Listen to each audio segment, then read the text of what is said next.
Hanashiyok no podcast yokoso.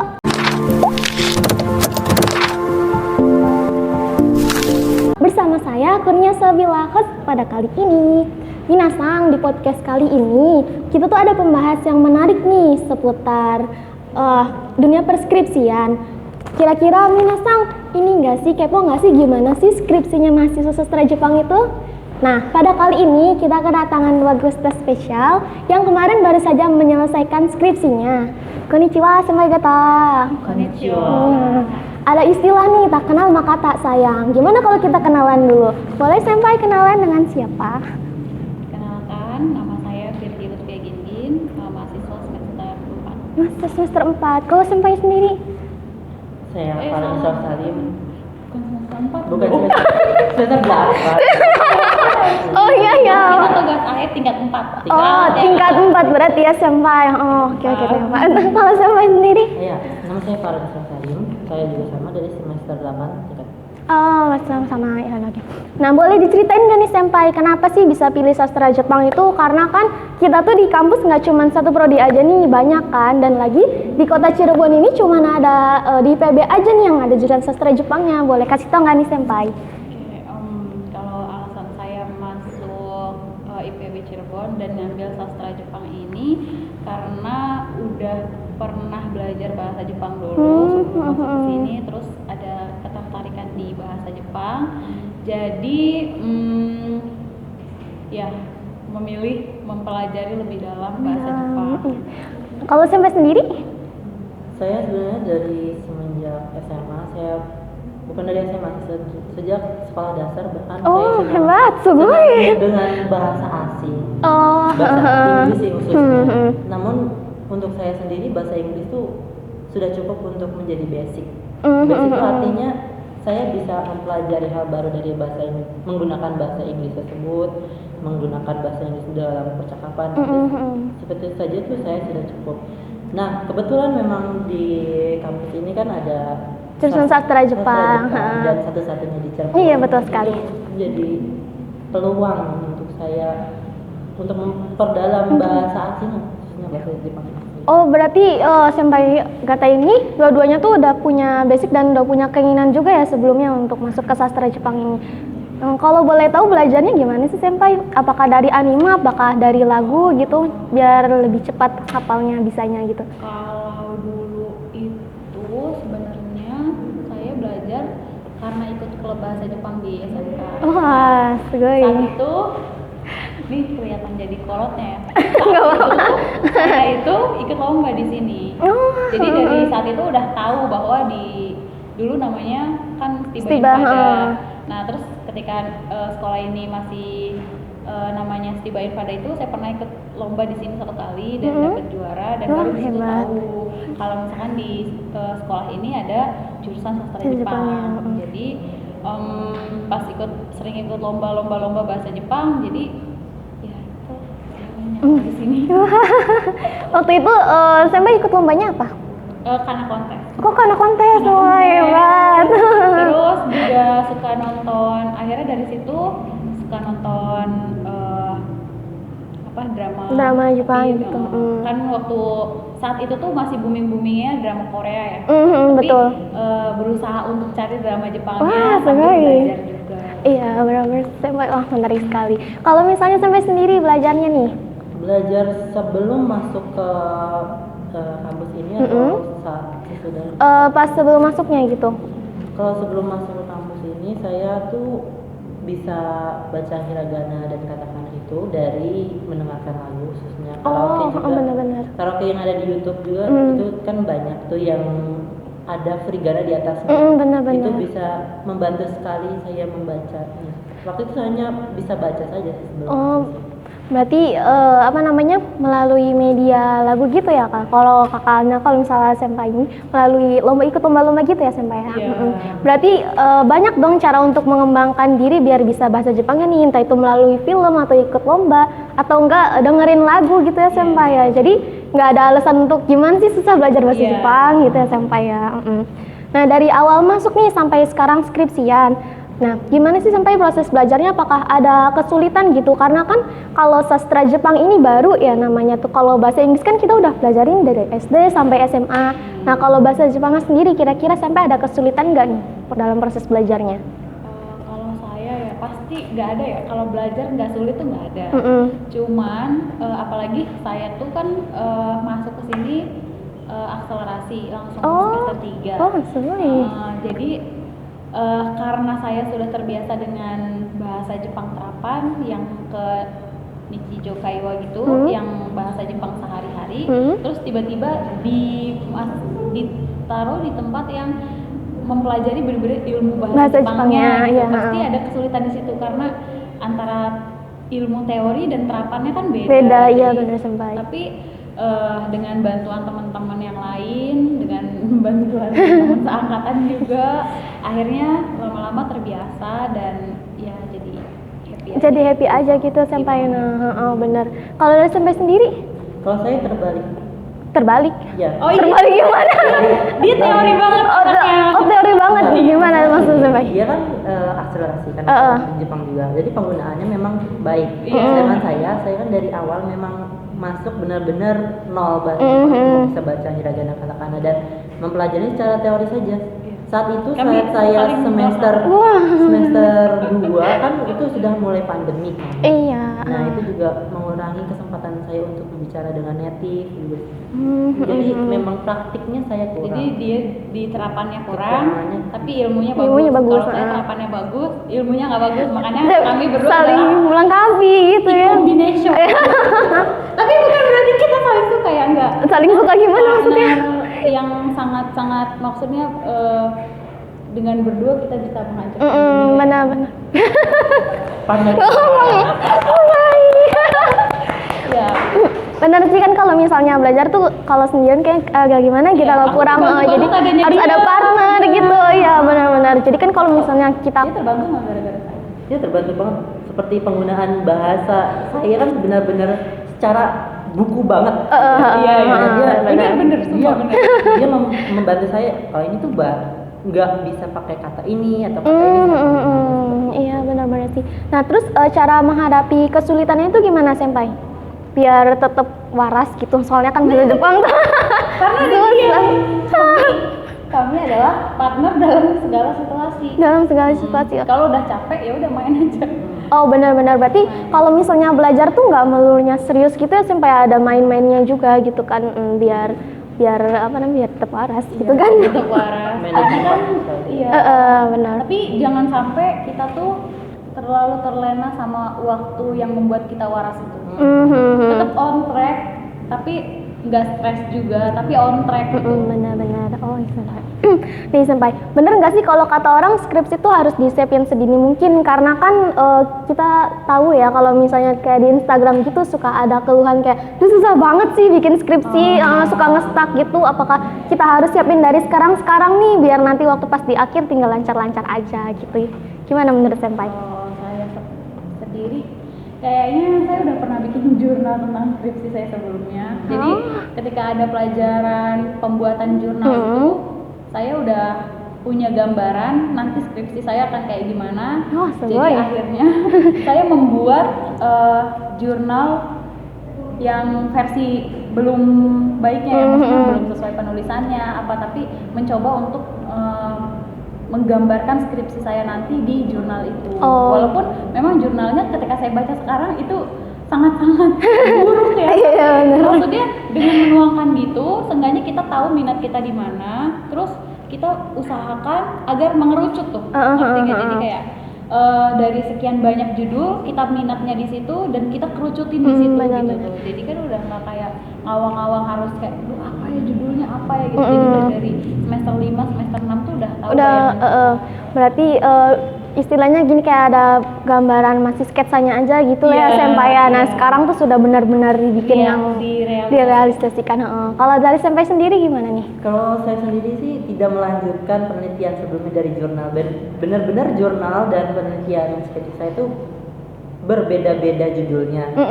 Nah yang perlu disiapin sebenarnya itu adalah kesiapan peneliti sendiri ya, mahasiswa sendiri untuk memahami materinya, Benar-benar. menyiapkan beberapa judul yang kemungkinan bisa di-ACC oleh dosen pembimbing, seperti itu sih yang perlu disiapkan matangnya. Iya. Soalnya kan ini SMP ada kadang tuh kita milih judul ini ternyata waktu pas di tengah itu nge-stuck gitu kan, nggak tahu lagi mau ngelanjutinnya gimana gitu. Sampai pernah ngalamin gitu nggak sih, tiba-tiba di tengah dia nge-stuck gitu, harus ngapain gitu? Ada Iya. Pasti ada. mau nulis apa lagi nih? Kalau udah capek ya istirahat, nggak usah dilanjut. Benar-benar. Tidur dulu, apa maksudnya kita refresh otak dulu gitu, baru nanti kalau misalkan udah ada jangan kelamaan refresh, langsung on track lagi. Pokoknya yang penting kayak on track gitu loh kita tuh. Jadi ya pas kita jalan terus agak melenceng dikit, ada halangan dikit, ya udah kita hadapi dulu halangan yang ada, baru nanti yang penting kita tuh tetap ada di jalan yang di on Benar-benar. track-nya kita. Misalnya nih dalam 1 minggu saya komitmen untuk melanjutkan di bab ini. Nah dalam 1 minggu itu ada 7 hari, kemungkinan bisa 4 hari untuk istirahat dan lanjutannya untuk melanjutkan. Iya, Itu benar. boleh jadinya. Jadi, Tetap pada komitmen saja. Jangan dipaksain gitu lah ya sampai ya. Kalau intinya. capek ya tidur ya kan? Iya. Aku juga tidur ya kan? Soalnya kan banyak ya mahasiswa kayak karena ngerjain skripsi ini jadi kurang gitu tidurnya. Nah kalau sampai sendiri ada kayak kurang tidur gitu nggak gara-gara ngerjain skripsi? Saking pusingnya nih. Saya banyak tidur. Iya, saya Tapi juga enggak, jadi pas ngerjain, pas tidur. Jadi Pada waktunya aja gitu jadi sampai ya? mendingan kita tuh jangan sampai kayak mepet, akhirnya kita begadang berhari-hari jadi kurang tidur. Jadi mendingan dari jauh-jauh hari, tapi wayahnya tidur. Nanti ketika kita mengerjakan melanjutin lagi lah ya, lanjutin lagi gitu. Jadi lebih baik kayak gitu. Soalnya dengan kayak gitu kita bisa jaga kewarasan juga. Iya bener. Terus juga menghindari nge-stuck tanpa solusi. ide itu terkadang muncul di saat waktu-waktu random. Iya bener kan. Iya, memang jadi saat itu tiba-tiba, oh kepikiran kalau ini gini harus Iya, bener. seperti itu. Bener kayak gitu. Oh begitu berarti begitu langsung muncul kepikiran gitu langsung buru-buru dikerjain gitu biar nggak lupa. Kalau saya sih dikasih note dulu sih, di note dulu, baru nanti karena kita nggak selalu inget kan, jadi kita benar. note aja di HP misalkan, atau ada chat ke siapa gitu, nitip ya kayak gitu. Ah, iya, benar. Ide kitanya tuh, baru nanti kalau misalkan kita udah on track lagi, kita tinggal buka ide yang waktu kemarin itu. Bener-bener senpai. Soalnya kuliah juga kan kadang suka begitu tuh, suka nitip ke temen, ini nitip ya pel yang ini nanti tolong diingetin gitu kan senpai. Nah kan kalau sepengalaman senpai sendiri, skripsi tuh bener-bener sesusah yang kayak dibayangin orang-orang nggak sih? Susah nggak? Cara membayangkan tiap orang kan beda. Beda-beda ya. Jadi yang dibayangkan orang susah bisa jadi di kita enggak, di kita susah bisa jadi di orang enggak kan ya. Tapi maksudnya kalau dibilang susah ya pasti susah lah, kan itu karya ilmiah pertama kita kan, namanya seumur hidup itu skripsi itu karya ilmiah pertama kali. Otomatis bukan yang susah tuh bukan cuman nentuin temanya aja, tapi tata cara penulisannya ya kan. Terus Iya, benar-benar. kita olah datanya itu benar-benar nyita waktu, makanya dibilang jangan dadakan, nggak bisa skripsi jadi satu malam tuh nggak bisa. Magic banget kayak kamu dari satu malam. Ya, jadi benar-benar kita tuh bukan hanya belajar tentang tema yang kita ambil, tapi benar-benar dari awal, dari cara nulis, dari cara masukin teori-teorinya, udah gitu mencari permasalahannya di mana, penyelesaian masalahnya di mana, analisis data, dan teorinya harus sesuai dengan benar. yang ada di depan penelitian itu kan. Jadi ya benar-benar sangat kuasi, sangat detail. Dengan kedetailan itu makanya mungkin itu yang susah. Iya, mungkin karena sains kita nggak itu. terbiasa. Tapi kalau mungkin kalau untuk mulai sekarang bikin karya ilmiah lagi, setidaknya kita punya pengalaman. Benar-benar senpai. Untuk nulis Skripsi. karya ilmiah yang lainnya gitu. Cuma udah ada gambaran. Kalau ini kan karena skripsi pertama pertama kali bener-bener jadi kayak orang awam mau nulis apa dulu nih yang harus Iya, ditulis, benar-benar. Harus gimana tata cara tulisannya atau penulisan kan? gitu. Nah, kerangkanya gitu ya, Senpai. Iya, kerangka penulisannya harus gimana. Benar, step-step benar kayak gitu. Ini kan kita kan mahasiswa sastra Jepang nih ya, Senpai. Nah, apakah skripsinya itu isinya huruf kana semua atau ada campur bahasa Indonesianya nih? Soalnya kan kalau huruf kana semua kan bacanya gimana gitu ya, Kak, agak sulit tuh. Ada kanjinya juga kan campuran gitu. Kalau teori itu sebisa mungkin kita masukin teori asli dari bahasa Jepangnya. Oh. Cuma tetap harus diterjemahkan karena kan pembaca skripsi kita kan bukan Tidak hanya pembelajar bahasa Jepang. Iya, benar-benar. Cuman kalau secara full itu nggak pakai bahasa Jepang semua. Cuman ada di bagian depan, bagian resum Dan abstrak. resum itu full bahasa Jepang. Terus isinya emang campur. Bahasa Indonesia campur-campur gitu aja, Senpai. Nah, pas sidang itu ditanyainnya pakai bahasa Jepang juga tuh, Senpai? Oh iya jelas. Wah. Kita presentasi pakai bahasa Jepang, kita ditanya pakai bahasa Jepang. Iya. Jawabnya Jawabnya tuh pakai bahasa Jepang. Wah, berarti kaiwanya harus bagus gak sih, kaiwa sama bunponya? Soalnya tuh kadang tuh suka ini itu kalau termasuk poin penilaian. Iya, nanya poin Kalau penilaiannya. kamu poin penilaiannya maksudnya kamu bumponya bagus, penyampaiannya bagus, adu argumentasinya bagus waktu sidang mungkin kamu kan dapat Ada adu argumentasinya juga, Dan Senpai. sebisa mungkin Takut. Tentu. apa kita harus punya argumen kan ya. Iya, Nanti, benar-benar. mempertahankan argumen kita, terus juga nanti diuji sama penguji dan kita harus punya alasan untuk mempertahankan argumen kita. Soalnya kan kayak kenapa kamu ngambil ini kalau misal kamu nggak bisa mempertahankan argumen kamu Iya, gitu betul. kan. Ya percuma aja kalau gitu kan kalau nggak bisa mempertahankan argumennya gitu kan, Senpai. Nah, makanya harus bisa mempertahankan argumen. Benar-benar. Nah, ada nggak nih tipsnya nih, Senpai, yang mau di-share ke teman-teman mahasiswa biar kerjaan skripsi itu lebih mudah? Skripsi kan nggak ada yang mudah ya. Cuman ya karena skripsi itu tidak mudah, jadi kerjain aja udah, pokoknya nggak ada cara lain, harus dikerjain, Harus dihadapi gitu sama harus dihadapi. Iya. Kalau kita nggak kerjain, kita undur-undur terus atau nanti aja, wes nggak bener. Harus kerjain. Iya, benar. Kalau dari Sami sendiri gimana Ya, tipsnya? coba untuk berkomitmen, mengerjakannya dengan tanggung jawab, jangan terus-terusan pada zona nyaman kita, Iya, benar. jangan keterusan menyantai saja gitu. Nanti akan terbengalan, nanti bakal dicari sama dosen juga. Dicari-cari nantinya ya. Mau kapan kelar skripsinya ini? Betul, kan betul. kalau terlalu nyaman sama zonanya. Nah, terus sebentar lagi kan ada wisuda nih, Senpai bakal lulus juga nih dari kampus IPB. Nah, boleh nggak nih sharing ceritanya ke depannya mau kayak gimana nih? Ada rencana apa?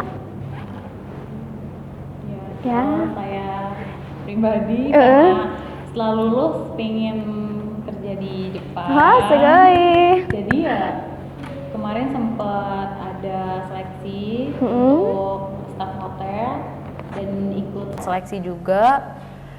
Ya alhamdulillah keterima, cuman masih ada kendala di bagian tes apa namanya? Keahlian SSW. Tes keahliannya SSW. Sedangkan di Indonesia kan belum ada tes keahliannya, jadi mungkin akan menunggu sampai tes SSW-nya diadakan di Indonesia baru kita bisa dilanjutkan lagi pengurusan dokumen. Nah, kalau itu tuh berarti udah masuk ke kerja atau gimana, Senpai? Berarti namanya berarti bukan magang lagi kan? Berarti itu Iya, tuh iya, berarti kerja kan berarti. Itu ada kontraknya nggak berapa tahun gitu atau sudah ditetapkan jadi karyawan? Sebenarnya kalau SSW itu kontraknya perpanjang per tahun. Oh. Cuman perusahaan yang kemarin saya sama Farhan itu merekrut itu 3 tahun ya mintanya. 3 tahun. 3 Karena kan tahun. menjadi staf hotel kan perlu pembiasaan ya. Benar, Maksudnya kalau benar. 1 tahun doang kita nggak dapet apa-apa gitu. Belum tahu semua yang ada di hotelnya kan. Sedangkan kan kita benar-benar pekerjaannya tuh semuanya di hotel. maksudnya dari depan, dari housekeeping, terus ke bagian kitchen, terus di front office-nya juga. Padahal harus di bisa fronto, semua di lobby, gitu ya, harus bisa Senpainya. semua. Makanya kalau 1 tahun tuh katanya kurang, jadi minimal 3 tahun. Jadi nanti kalau misalnya udah 3 tahun kontraknya bisa diperpanjang gitu, Iya, Senpai? perpanjang per tahun kalau ke SSW.